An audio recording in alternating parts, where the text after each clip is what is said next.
The fourth key ethics principle that we will discuss throughout this course is cultural lag, which is the idea that it takes time for culture to catch up with technological innovations, and that social problems and conflicts are caused by this lag.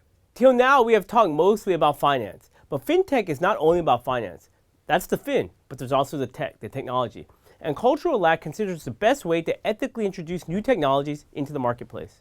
Technological innovations are often characterized by one word: disruption. Now, if you pay attention to Silicon Valley, it seems like someone is talking about disruption every few minutes. We're going to disrupt this industry, or this innovation is built for disruption. And while not everything out of Silicon Valley is really disruptive, many amazing disruptions and innovations have propelled humankind. And the pace of disruption seems to be increasing. Humankind has progressed more technologically in the past 200 years than in the previous 20,000 years combined. But is disruption always good? And even when the overall impact is positive, are there ethical issues that should be considered when introducing innovative disruptions? The answer obviously is yes, but we seldom talk or think about these ethical questions until after the technology has been introduced, which is often too late. As mentioned in the Introduction to FinTech course, as human beings, we tend to overestimate the effect of technology in the short run and underestimate the effect in the long run. This seems obvious, right? For example, just think about the far-reaching impacts that smartphones have had since their introduction. Can you believe that smartphones were first introduced only around 10 years ago? Now, I guess for some of you younger students, that might not seem like a long time ago, but for a lot of us, that seems like only yesterday. Either way, the point is that it has only been 10 years. But think about how much of an impact smartphones have had. Pretty much everyone has them, and that includes a large swath of the developing world. And many of the most amazing fintech innovations are only possible because of the smartphones that all of us are carrying around today. But here's the thing. Smartphones became popular so quickly that we as society didn't really have time to understand the implications of the technology on our broader culture. And every time we started to adapt and adjust to the technology, tech innovators would just adjust and make some new feature to stay ahead of our adjustment period. Now, these are all examples of cultural lag and show that technology is able to change more quickly than society can culturally adapt to such innovations. And there's one important aspect of cultural lag theory that we need to understand. Sociologists and economists believe that many of society's most challenging problems are often caused by cultural lag. Again, think about smartphones. Experts in many disciplines are now emphasizing that smartphones are actually creating or reinforcing serious social problems. And we've all heard reports that emphasize that we spend too much time looking at our smartphones, focusing on social media to the exclusion of our actual social circle. After a decade of not really understanding the implications of these habits, people are now working to reduce their screen time. And many technology firms like Apple and Google have introduced products to help track and even lessen screen time, encouraging users to spend less time on their phones.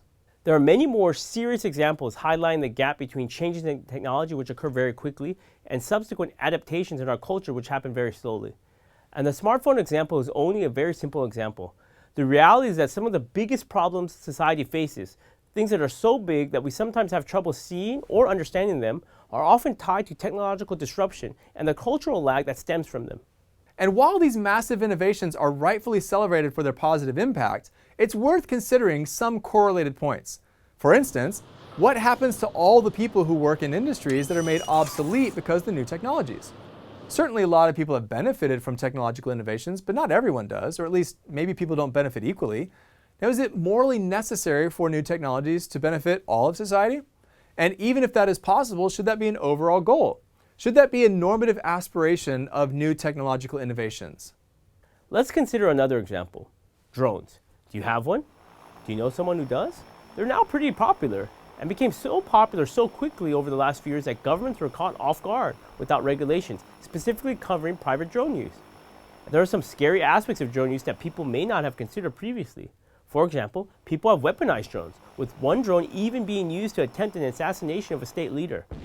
And while some companies are using drones in Africa to deliver blood for transfusions, there are also people using drones to drop contraband into jails and prisons, or to smuggle drugs across borders.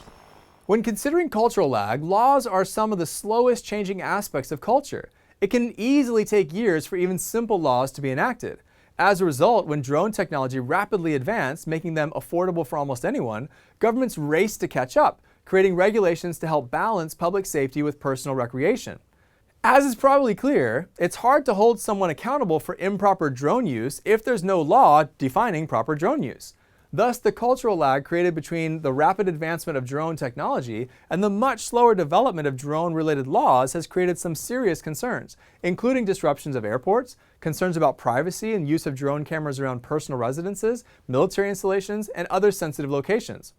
So when new technologies are introduced and these gaps or lags are created, who should be responsible for the negative consequences? The innovators and the inventors? The government? The users? Governments around the world have been grappling with questions like these for a long time, and some disruptive fintech innovations are going to pose very significant challenges for regulators, and some already do.